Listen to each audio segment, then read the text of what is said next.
দীপ্ত তোমার মেয়ের দিকে খারাপ নজর দেয়। স্যার আমার একটা কথা শুনুন। তোর কোনো কথাই আমি শুনতে চাই না, বের হয়ে যায় বাড়ি থেকে।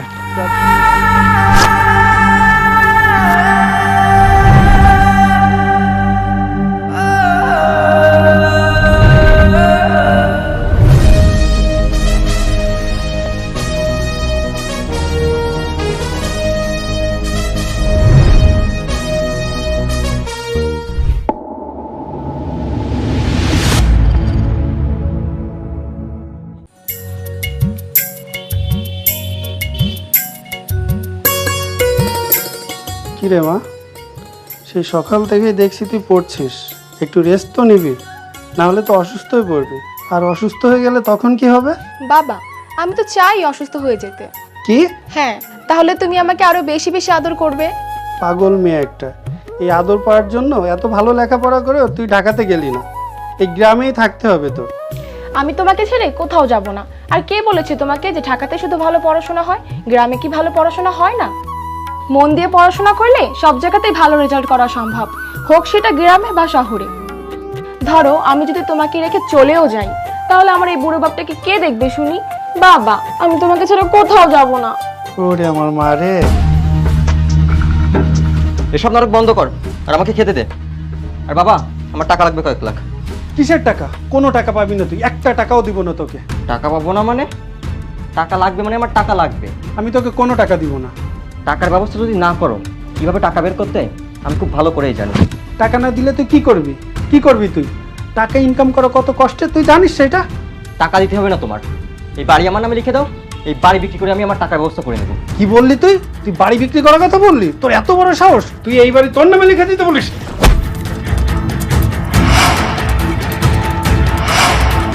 বাবা, আমি কিন্তু ভুলে যাব তুমি আমার বাবা। এই বাবা,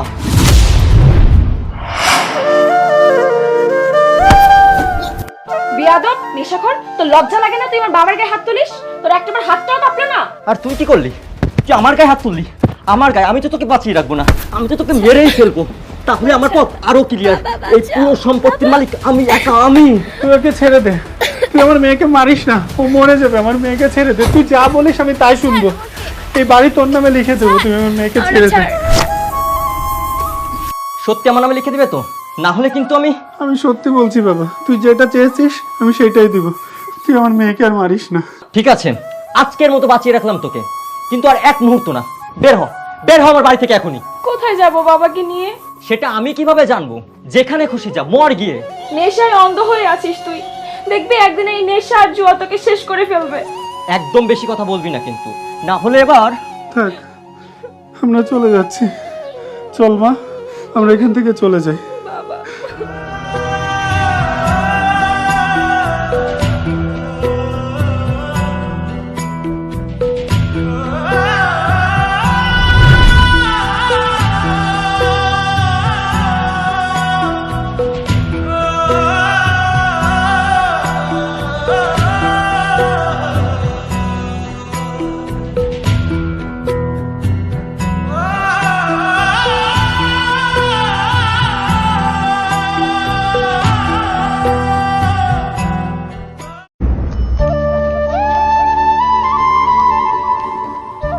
বাবা, আমরা এখন কোথায় যাব? কি করব? তুই চিন্তা করিস না মা, একটা ব্যবস্থা হয়ে যাবে। বাবা, বাবা, বাবা, বাবা, তোমার কি হয়েছে? বাবা, কথা বলো। বাবা, কি হয়েছে তোমার? বাবা, কি হয়েছে তোমার? বাবা, বাবা, কে কোথায় আছেন? আমার বাবাকে বাঁচান। দেখেন আমার বাবা কি জানি হয়েছে। বাবা, কথা বলো। বাবা,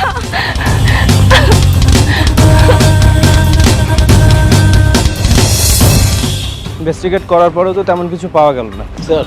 আচ্ছা আমি দেখছি, ওদেরকে পূর্ণ নজরদারিতে রাখতে হবে। বাবাকে বাঁচান। বাবা, কি হয়েছে ওনার?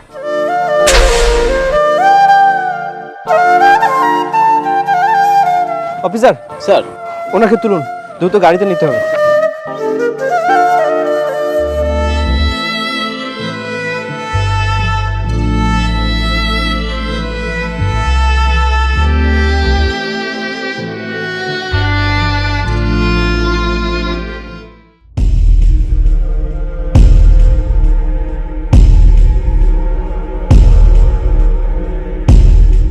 চিন্তা করবেন না, আপনার বাবার শরীরটা একটু দুর্বল আর মানসিক অবস্থাও তেমন একটা ভালো না, তবে আস্তে আস্তে ঠিক হয়ে যাবে। অ্যাকচুয়ালি ওনার শরীরটা অনেক দুর্বল, উনি মানসিকভাবে আঘাত পেয়েছে। এখন ওনার দরকার শুধু যত্ন আর বিশ্রাম। আচ্ছা, আমি কিছু ওষুধ লিখে দিয়েছি, এগুলো ওনাকে খাওয়াবেন আর একটু বিশ্রাম আর যত্নের ব্যবস্থাটা করবেন। আশা করি খুব দ্রুতই উনি সুস্থ হয়ে যাবেন। আমি তাহলে আসি। জি। ওকে।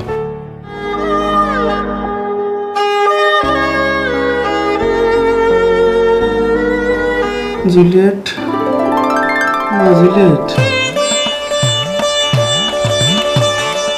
এই তো বাবা, এই যে আমি। কেমন লাগছে তোমার এখন? দীপ্ত, তুমি দীপ্ত না? জি স্যার, আমি দীপ্ত। তুমি কোথায়? এটা কার বাড়ি? স্যার, এটা আমার বাড়ি, আর এখন আপনাদেরও। কিন্তু স্যার, সব কথা পরে বলবো, আপনি এখন একটু বিশ্রাম নিন।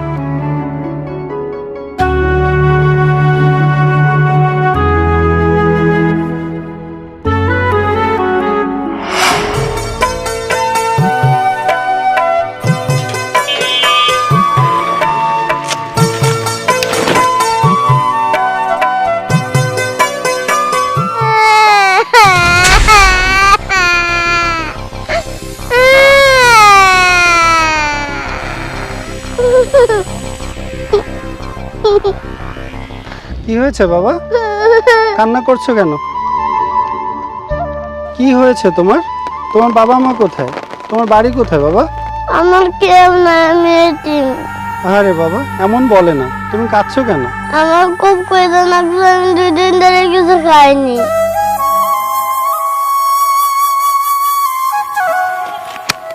আচ্ছা বাবা, আজকে থেকে তোমার আর ক্ষুধা লাগবে না। তুমি আমার সাথে চলো। হ্যাঁ,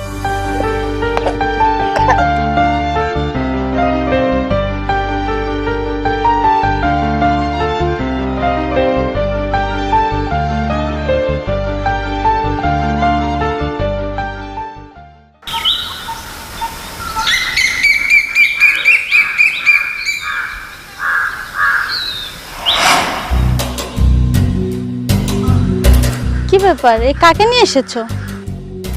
একে? দেখো না, বাচ্চাটা অসহায়, এতিম, রাস্তায় একা বসে কান্না করছিল, তাই নিয়ে এলাম। চিনি না জানি না, তুমি একে বাড়িতে নিয়ে এলে? দেখো কি মায়া ভরা মুখটা, এ দেখে কি রাস্তায় ফেলে রেখে আসা যায়? তাহলে ওকে এখন কি করবা? এখন থেকেও আমাদের সাথেই থাকবে। কি?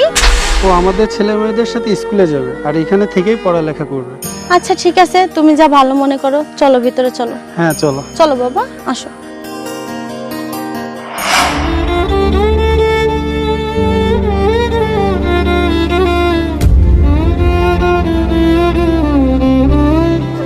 আপনি আমার বাবার জন্য যা কিছু করেছেন তার জন্য আমরা অনেক কৃতজ্ঞ। বাবা একটু সুস্থ হলেই আমরা এই বাড়ি থেকে চলে যাব। এভাবে আপনার বাড়িতে আছি।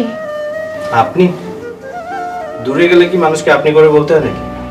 কি ভাবছো ভুলে গেছি? কিচ্ছু ভুলিনি, তোমাদের সাথে কাটানো প্রতিটা স্মৃতি আমার মনে আছে। তাহলে আপনি এতদিন কেন আমাদের সাথে যোগাযোগ করেননি? তা হয়তো করিনি, কিন্তু তোমার মায়া স্মৃতিতে জড়িয়েছিলাম। আচ্ছা এসব ছাড়ো, বলো তো কি হয়েছে? কি বললি তুই? তুই বাড়ি বিক্রি করার কথা বললি? তোর এত বড় সাহস! এই বাবা, তোর লজ্জা লাগে না তুই আমার বাবার গায়ে হাত তুলিস? তোর একটাবার হাতটাও কাঁপলো না? আর তুই কি করলি? তুই আমার গায়ে হাত তুললি। তুই ওকে ছেড়ে দে, এই বাড়ি তোর নামে লিখে দেবো। তুমি আমার মেয়েকে ছেড়ে দে।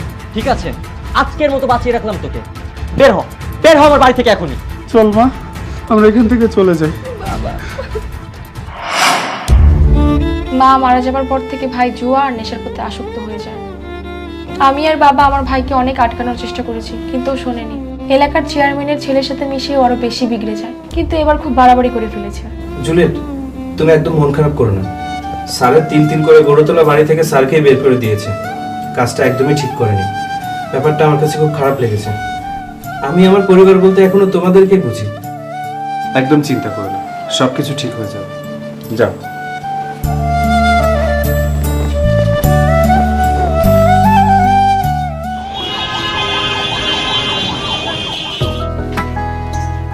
স্যার, জুলিয়েট, এখানে কিছু জামা কাপড় আছে, আমি তোমাদের জন্য শপিং করেছি। আমি কিন্তু ভুলে যাইনি যে তোমরা এক কাপড়ে বাড়ি থেকে বেরিয়েছো। কেন বাবা আমাদের জন্য এত খরচ করতে গেলে? এমনিতেই তোমাকে কত ঝামেলায় ফেলে দিয়েছি। কি যে বলেন না স্যার, মানুষ উপার্জন তো করে তার পরিবারের জন্য, তাই না? আর আপনি তো আমার বাবার থেকে অনেক বেশি কিছু, আপনারাই আমার পরিবার। তোমাকে তুমি মাফ করে দিও বাবা, আমি তোমার সাথে অনেক অন্যায় করে ফেলেছি। না স্যার, আপনি এটা কি করছেন? বাবা কি কখনো তার সন্তানের কাছে ক্ষমা চায় নাকি? আপনি আমার জন্য এমনিতে যা করেছেন তার ঋণ আমি কখনো শোধ করতে পারবো না। সেই ছোটবেলায় আপনি রাস্তা থেকে আমাকে কুড়িয়ে নিয়েছিলেন, নিজের সন্তানের মতো যত্ন করেছেন, খাইয়েছেন, পরিয়েছেন, মানুষের মতো মানুষ তৈরি করেছেন। আজকে আমি যা সব কিছু আপনারই জন্য। আপনার ঋণ আমি কখনোই শোধ করতে পারবো না স্যার।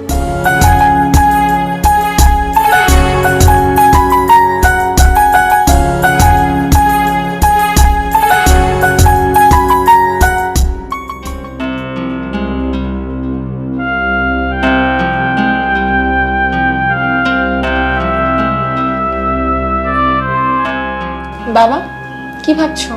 নিয়তির খেলা দেখ, যাকে আমি বাড়ি থেকে বের করে দিয়েছিলাম ভাগ্য আজ তার বাড়িতে আমাদের ঠাঁই দিয়েছে।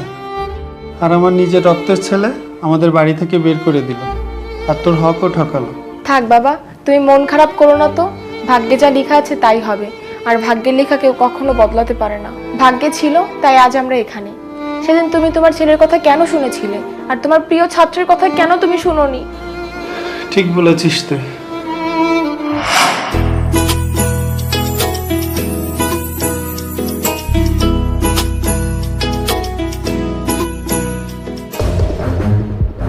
বাবা, বাবা, কি ব্যাপার, এত জোরে চিৎকার করছিস কেন? তুমি যে সারাক্ষণ দীপ্ত দীপ্ত করো, আপন ছেলের চেয়ে বেশি ভালোবাসা আদর করো, এই তোমার দীপ্ত আজ কি করেছে জানো? কি করেছো? দীপ্ত তোমার মেয়ের দিকে খারাপ নজর দেয়। কি সব যাতা বলছিস তুই? আমি জানতাম তুমি বিশ্বাস করবে না। এই নাও চিঠি, ওই দীপ্ত তোমার মেয়ের জন্য লিখেছে।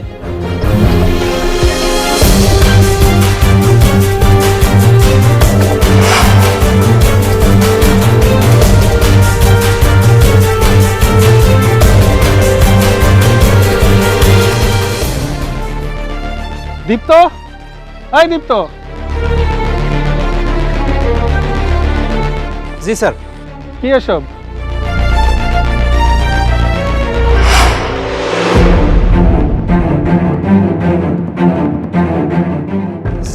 স্যার আমার একটা কথা শুনুন। তোর কোনো কথাই আমি শুনতে চাই না। আপনি তো স্যার আমার কোনো কথাই শুনছেন না, আমার একটা কথা শুনুন প্লিজ স্যার। তোর কোনো কথাই আমি শুনতে চাই না, বের হয়ে যায় বাড়ি থেকে।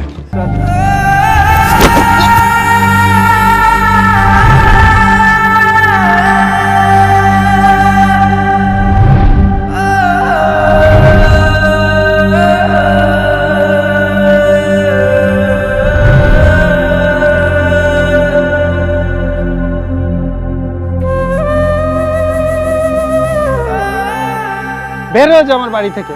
আমার বাড়ির দরজা চিরতরে তোর জন্য বন্ধ। আমি তোর মুখও দেখতে চাই না।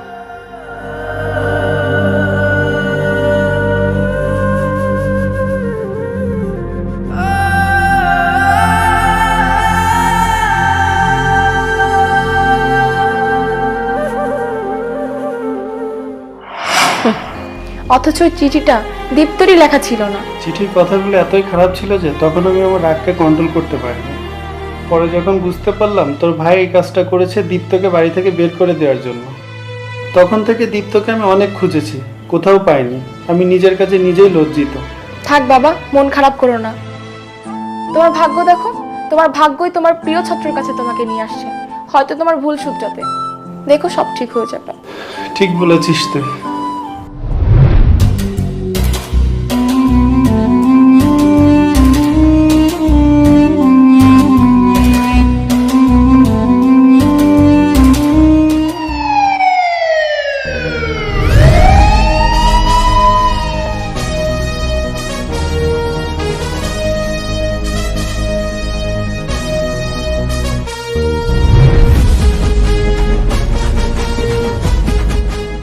এই, এখানে কি হচ্ছে?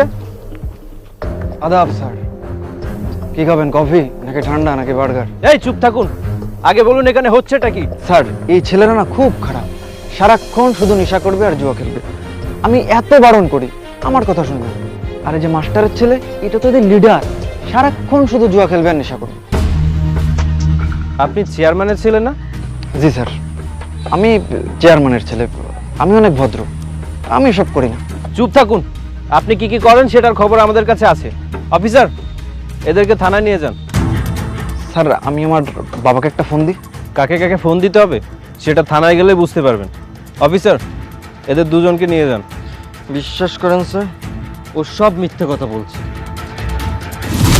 তুই শাট আপ। আপনার এত বড় সাহস, আপনি একজন ম্যাজিস্ট্রেটকে তুই তুই করে বলছেন? সরি স্যার, আমার কোনো দোষ নেই, সব দোষ ওই চেয়ারম্যানের ছেলের। ওই আমাকে কেমন বানিয়ে ফেলেছে। তাই? তার মানে ওর কথায় তুমি তোমার নিজের বাবার গায়ে হাত তুলেছো, নিজের বোনের গলা চেপে ধরেছো, নিজের নামে সম্পত্তি করে নিয়ে তোমার বাবাকে ঘাট ধরে বাড়ি থেকে বের করে দিয়েছো। চেয়ারম্যানের ছেলে বলেছিল এসব করতে। আমি আমার বাবার জমি বিক্রি করিনি, যেমন ছিল তেমনই আছে। আমার ভুল হয়ে গেছে স্যার। এই চেয়ারম্যানের ছেলে আমাকে ভয় দেখিয়েছে, ওর কাছে আমি জুয়াতে হেরে এই কাজ করতে বাধ্য হয়েছি স্যার। বাড়ির দলিল কোথায়? আমার কাছেই আছে স্যার, আপনি চাইলে আমি আপনাকে দিয়ে দিতে পারবো। আগে থানায় যাও, তারপরে সব বুঝতে পারবে। অফিসার স্যার, এদেরকে ধরে নিয়ে যান। চলুন।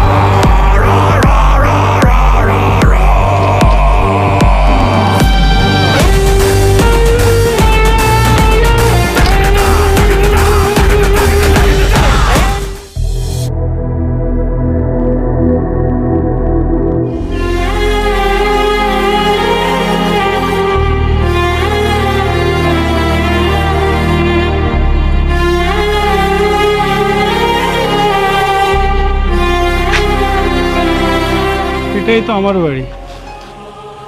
আর তোর মা আমি স্কুলে যাওয়ার সময় এইখানে দাঁড়িয়ে আমাকে বিদায় দিত।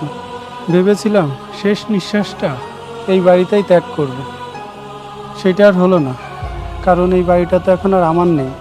কিন্তু তুমি আমাকে কেন নিয়ে এসছো বাবা এখানে? আমি এখানে আপনাকে নিয়ে এসেছি কারণ এটা আপনারই বাড়ি।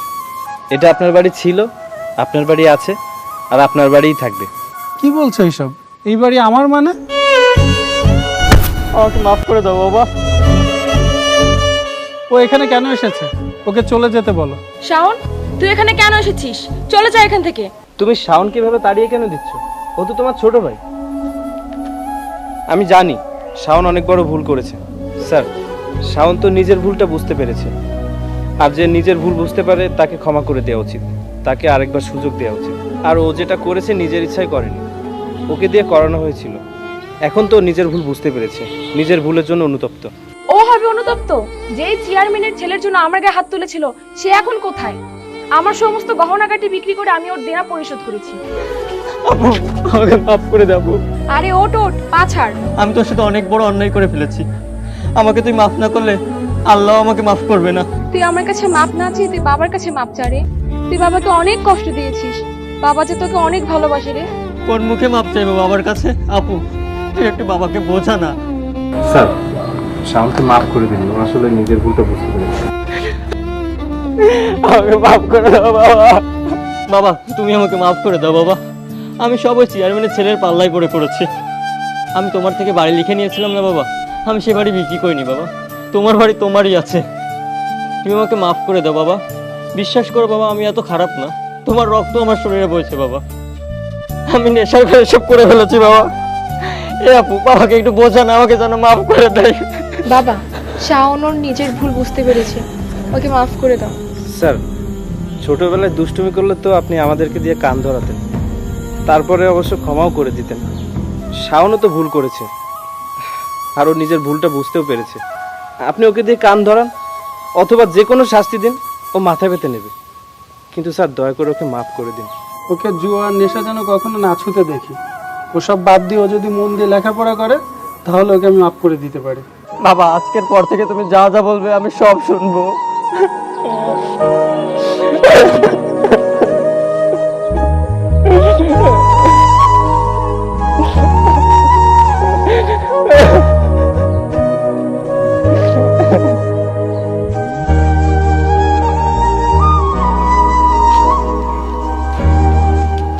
স্যার আমি তাহলে এখন আসি। নিশ্চয়ই জীবনে কোনো ভালো কাজ করেছিলাম, এর জন্যই তোকে পেয়েছি। ইস, তোর মতো ছেলে যদি আমার একটা থাকতো। এমনভাবে বলছেন কেন স্যার? আমি কি আপনার ছেলে না? হ্যাঁ, তুই তো আমারই ছেলে।